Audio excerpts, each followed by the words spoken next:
And then we will, of course, return with the rebroadcast immediately after. So do stay tuned to Kaieteur Radio.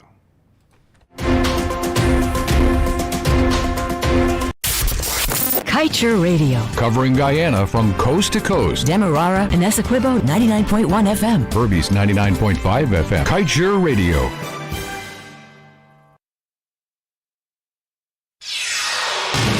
This is the news on top of the hour. Live from our studio in Georgetown. Kaieteur Radio 99.1 FM.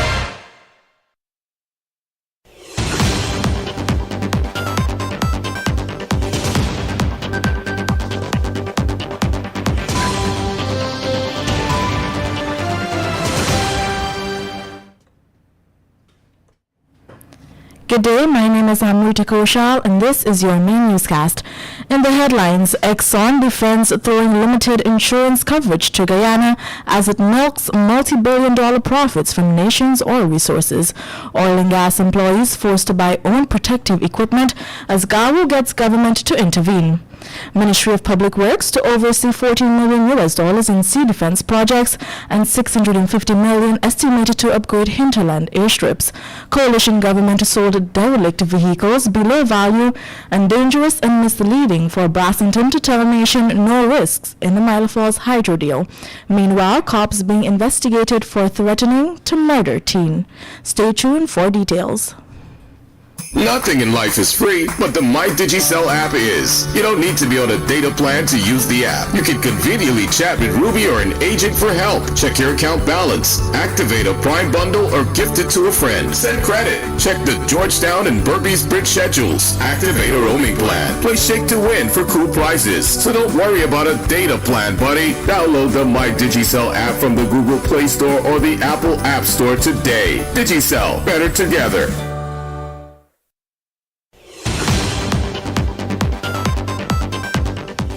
And now for your news in detail.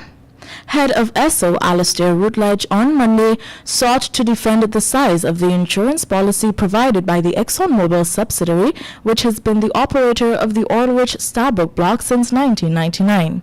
His commentary comes on the heels of an 8-year bashing on the need for ExxonMobil Corporation, the parent company of ESSO, to formally agree that it would handle all costs above and beyond what cannot be met by ESSO for an unmitigated oil spill from its operations. Routledge is of the view that the size of the policy is in keeping with international industry standards. He assured as well that for every project in Guyana, ESSO has put in place mitigations and processes that help to prevent adverse events by utilizing the best technologies, equipment, and people in our operations. Importantly, ESSO had made the same claim prior to the Liza Phase 1 project coming on stream. When it did, the vessel's gas compressor was subsequently plagued with a series of mechanical issues which led to over 14 billion standard cubic feet of gas being burnt. This form of environmental pollution has been taking place from December 2019, when oil production started, to now. And moving on, not only is it nonsense, but it is also absurd to tell a nation that a renewable energy project will not be of any risk to a country. This is according to prominent transparency advocate, chartered accountant, and attorney at law Christopher Ram. A Mile Falls hydropower project head, Winston Bassington, told the foreign-dominated audience at the recently concluded International Energy Conference and Expo that Guyana will not bear any risks, but instead the contractor, China Railway First Group. The country is bracing to face 6 of the most dangerous risks associated with the project. Among these are hydrological, which means if the falls run dry due to climate change, or if the 23 square kilometers reservoir is unable to feed the hydro plant, GPL would bear the incurred liability. Secondly, Guyana will be responsible for political force majeure. That is, if the government changes its mind about the project, it will still have to pay the Chinese contractor for its investment. And in other stories, we now tell you a group of patrol ranks stationed in Bartica is now under investigation by the police forces OPR after they allegedly assaulted and threatened to murder a teen during a traffic enforcement operation they had on Saturday last. The ranks in question reported that they had stopped Christopher Crichton, a motorcyclist on 3rd Avenue, Bartica. They said that the young man did not have in his possession a rider's license or any other legal documents for the motorcycle which he was riding. Crichton had reportedly also refused to take a breathalyzer test, and as a result he was arrested and taken to the Bartica police station. The ranks reportedly kept him in the lockup, but had subsequently released him on self-bail when his relatives showed up the following day with the relevant documents for the motorcycle. However, Crichton had returned to the station on Monday and lodged a report against the ranks for assaulting and threatening to murder him during his arrest.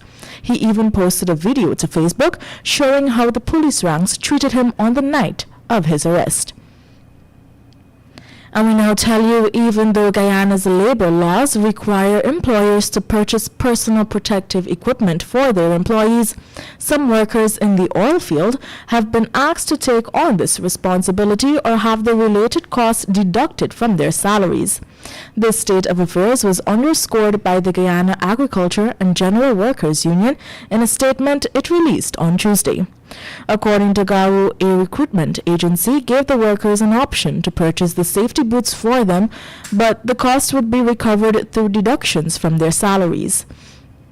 In this regard, the union said it was forced to bring the matter to the attention of the Ministry of Labour, which then investigated the claims which were found to be factual.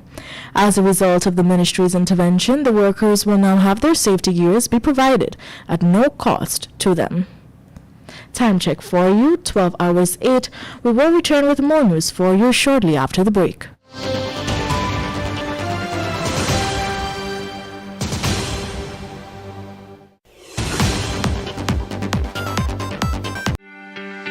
This is GHK Lal inviting you to join me weekdays from Monday to Friday on the National Outlook for commentary on a range of issues. Immediately after the 12 noon and 7 p.m. newscasts on Kaieteur Radio at 99.1 FM and 99.5 FM. Looking forward to you sharing in the conversation.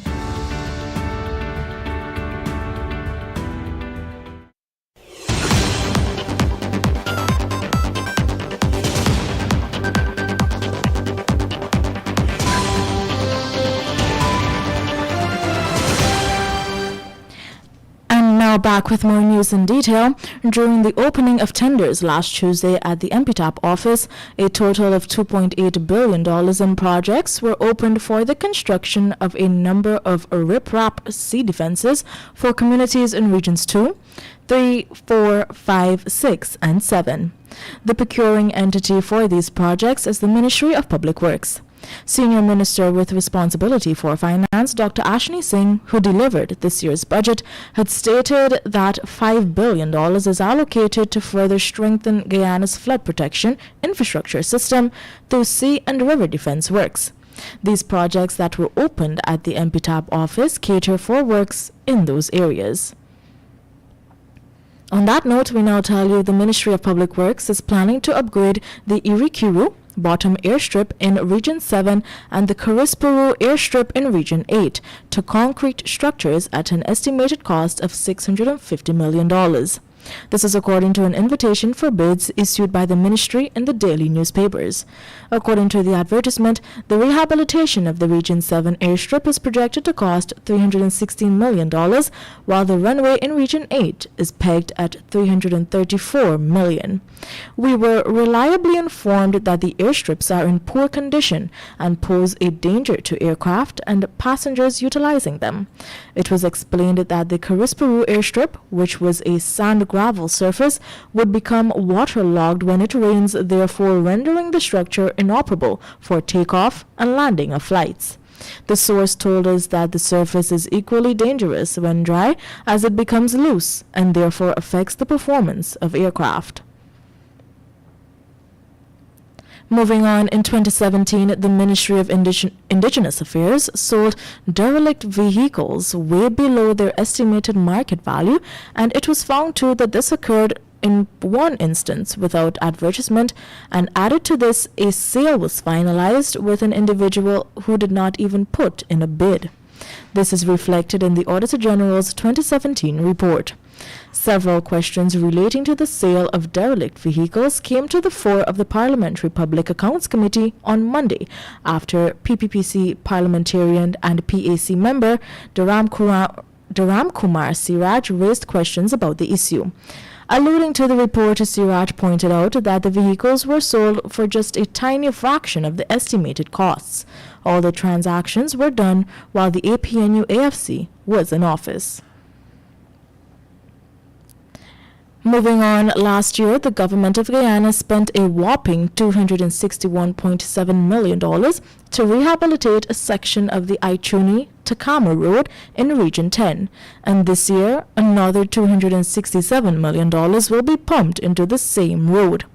On Sunday, the Ministry of Agriculture, through its National Drainage and Irrigation Authority, invited bids for the rehabilitation of 25 kilometers of the main access road, which the engineer estimated to cost $267 million.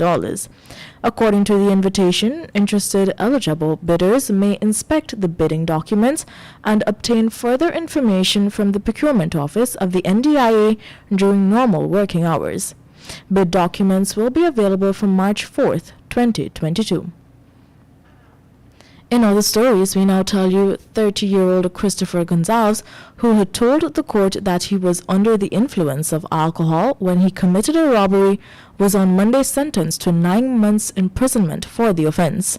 He had pleaded guilty to the charge, which alleged that on January 21, 2022, at Camp Street Working Rest, he stole from Otis Iobahan and Shannon Daly several items and a sum of cash. On Monday, Gonzalez begged for mercy and requested that the magistrate only give him 3 or 4 months. He even noted that the items he had stolen were returned. The principal magistrate sentenced Gonzalez to 9 months in prison for the offense, but the 1 month that he spent on remand was deducted from his sentence. And we now tell you, based on reliable information, police ranks on February 21st prevented family members of slain businessman Ricardo Fagundes from holding a candlelight vigil on the main street just opposite Palm Court, a nightclub and bar. Fagundes was shot at least 20 times on March 21st, 2021, just after exiting Palm Court. Police are yet to solve the brutal murder. With his killers still at large, his relatives on the 21st of each month have been holding a candlelight vigil at the spot where he was killed. According to them, they will continue to do this until his killers are brought to justice. But last February 21st, however, when relatives turned up at the location, ranks were dispatched to prevent them from holding the vigil. They were told that they must stop what they were doing and go home. The relatives managed to capture a video recording of the ranks prohibiting them from holding the vigil. And now time for your COVID-19 update. Although no COVID-19 fatality was reported within the last assessed 24-hour period, the Ministry of Health on Monday stated that 8 patients are in the COVID-19 ICU while receiving treatment. Further, 18 new cases were recorded, bringing the total number of confirmed cases in the country to 62,921. 32 persons are in institutional isolation, 441 that is, are in home isolation, and 8 are institutional quarantine. To date, a total of 61,219 individuals have recovered.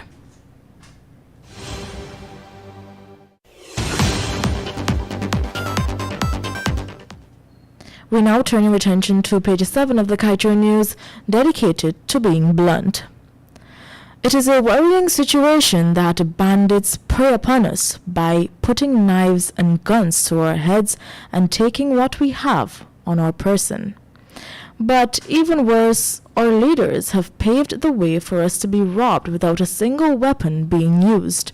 With approval being granted for one outrageous deal after another, our nation is set to be plundered upon for generations to come. My name is Amrita Koshal, and this was your main newscast right here on Kaieteur Radio.